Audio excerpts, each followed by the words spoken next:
E aí, tudo bom? Eu sou o Tomás, estudo economia, e eu queria trazer aqui uma perspectiva para mostrar como os juros abaixar não é uma questão de você praticar superávit primário. Entre 1998 e 2017, se você pegar o resultado primário do Brasil total, a gente teve um fluxo de caixas positivo, ou seja, a gente teve superávit primário. E mesmo assim, a gente não conseguiu levar os juros para baixo e conseguir reaquecer a nossa economia e retomar o caminho do desenvolvimento. E essa política que você está apresentando, que seria uma de corte de gastos para aí sim poder diminuir os juros por conta disso, não confere. E as suas premissas que levam a crer que a demanda aumentada a partir dos juros baixos é o que provoca a inflação no Brasil, também não é válida.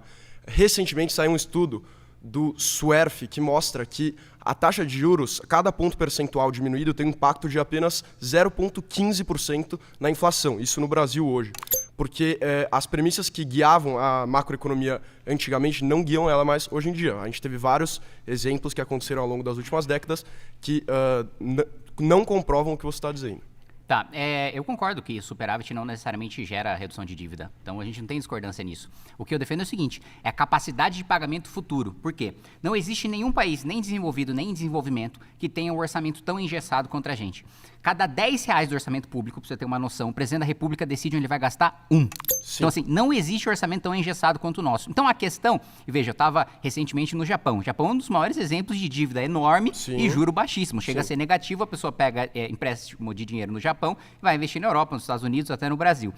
O ponto não é ter o superávit. O ponto é eu mostrar que o meu orçamento, ele é desvinculado, que ele é livre e quando eu quiser, eu tenho capacidade de pagar a dívida e de ter superávit. Não necessariamente eu preciso ter. É a questão de ter lastro para pagar a dívida, de ter liberdade orçamentária para pagar. Porque se eu tenho, o que define o juro é a curva da dívida futura, a minha capacidade de pagar no futuro. Se no futuro existe uma perspectiva de que eu possa pagar no momento que eu quiser, o investidor vai falar, bom, o prêmio vai baixar, só para finalizar, o prêmio vai baixar porque o risco não está tão alto. Ok, o nosso problema fiscal não é gerado, na verdade, por esses gastos que você está dizendo. O nosso problema fiscal é muito mais ligado às despesas correntes. Não, desculpa, às despesas monetárias, que é a despesa de juros, não às despesas correntes. Porque... Como eu já te disse, ali na década nos anos 2000, nos anos 2010, a gente teve... O nosso problema não foi o déficit primário. Nos gastos primários do governo, a gente conseguiu ter um superávit. Então, o nosso problema fiscal não é um problema corrente, não é um problema de gastos e não é um problema das despesas obrigatórias que você está falando. Na verdade, é um problema monetário, é um problema dos nossos gastos com juros, que hoje representam 45% do orçamento público. E o modo pelo qual a gente conseguiria combater esse problema fiscal seria abaixando juros, claro, com muitos cuidados macroeconômicos para evitar uma pressão inflacionária. Tá, quais cuidados? Como é que a gente reduz o gasto monetário sem reduzir o gasto fiscal? Ok, por exemplo, hoje a gente tem uma inflação de custos e uma inflação inercial, como já foi falada por outras pessoas aqui. A inflação inercial é aquela que falaram sobre a indexação da economia. Para a gente conseguir combater esses tipos de inflação, não é diminuindo juros. Como eu te disse, o impacto é muito mais baixo do que você está fazendo parecer. Na verdade, para a gente conseguir diminuir essa inflação, seria com outras políticas, por exemplo, substituição de importações, para conseguir manejar em momentos de crise, como foi depois da guerra da Rússia-Ucraniana, que a gente teve uma inflação de custos e a alta dos preços dos fertilizantes globais causou uma inflação muito forte aqui no Brasil, por conta dessa alta de preço.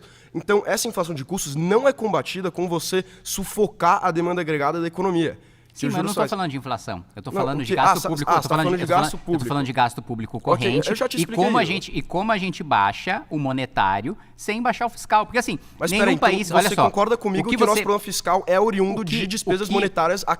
que é um dos problemas, sem dúvida. Desde 1995 é um dos problemas. Agora, não dá para reduzir o monetário sem reduzir o fiscal. Não existe exemplo no mundo que isso tenha acontecido, que isso tenha dado certo. Veja, a gente já teve essa experiência de tentar reduzir o monetário sem reduzir o fiscal. Foi a política do Tombini. A política do Tombini fracassou. Você afirmou num debate em 2022, acho, na Inteligência LTDA, que a razão da inflação no Brasil era a expansão da base monetária. Certo. Certo. Você ainda acredita nisso? Sim. E o fato do quantitative easing e de vários outros experimentos ao longo no mundo inteiro terem descomprovado essa premissa da teoria da TQM, né?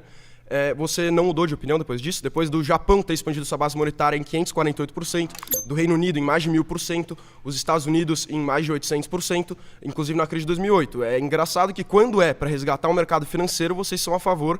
Não, desculpa, vocês não são a favor. Quando é para resgatar o mercado... bom. Pessoal, Desculpa. Eu sou contra bailout. Isso é moral hazard, Tá né? bom, Isso tá gera bom. um incentivo Mas então, perverso, porque aí o banco assume risco, né, com o nosso dinheiro, aí o banco público vai lá e lasca certo. o bolso do Quando trabalhador. se expandiu a base monetária em 8 vezes, por que não houve pressão inflacionária, considerando a sua premissa de que a inflação é ocasionada pelo aumento da moeda em circulação? Porque teve crise, não teve investimentos, não teve consumo, né? A economia mas estava você fria. não concorda com a TQM? A economia estava fria, a inflação naturalmente vai ser baixa. Então você concorda, você discorda da TQM, não, então? Vamos lá. Nunca disse que discordo. Vamos lá. O raciocínio que eu estou desenvolvendo não tem nenhuma contradição com o TQM. Na realidade, o que eu estou dizendo é o seguinte: quando a economia está fria, quando há risco, as pessoas seguram dinheiro. Quando as pessoas seguram dinheiro, a inflação fica baixa. Ainda que imprimam dinheiro. E digo mais. No caso da União Europeia, no caso dos Estados Unidos, quando o estudo foi feito, porque o estudo que você está falando nunca foi feito no Brasil, eles têm capacidade Qual de... estudo? Perdão. Ele tem capacidade de exportar a inflação, no caso dos Estados Unidos. Então, quando o Powell lá liga a impressora, gera muito menos inflação para os Estados Unidos, porque a moeda global é o dólar. Então, nós saímos prejudicados, a Europa sai prejudicada, todo mundo que tem reserva de dólar sai prejudicado. Certo, Agora, e o Japão? os Estados E o Unidos, Japão e o Reino Unido? os Estados Unidos não têm reserva. Os Estados Unidos não têm reserva de real. Tá, A Europa não tem reserva. O Japão a e o Europa Reino não Unido tem não tem reserva. a moeda global, e eles? Vamos lá. O Japão, ele estava com uma situação de juro negativo. Ele estava numa situação Certo. em que o Banco Central estava estatizando a maior parte das empresas, estava segurando os investimentos. Então, ainda assim, sem geração de riqueza, com impressão de moeda, não tinha inflação no mesmo ano, porque a economia estava segurada pelo próprio governo japonês, a Abenomics, né, que foi Tá bom, sim. do governo do PLD, que governou durante muito tempo e justamente por isso segurou o aumento da inflação. Então, não há nenhuma contradição naquilo que você colocou. Tá bom. E mais uma vez, você não explicou como que a gente resolve o monetário sem resolver o fiscal. Tá bom, tudo certo. Eu só acho que, por exemplo... Pausa. Valeu.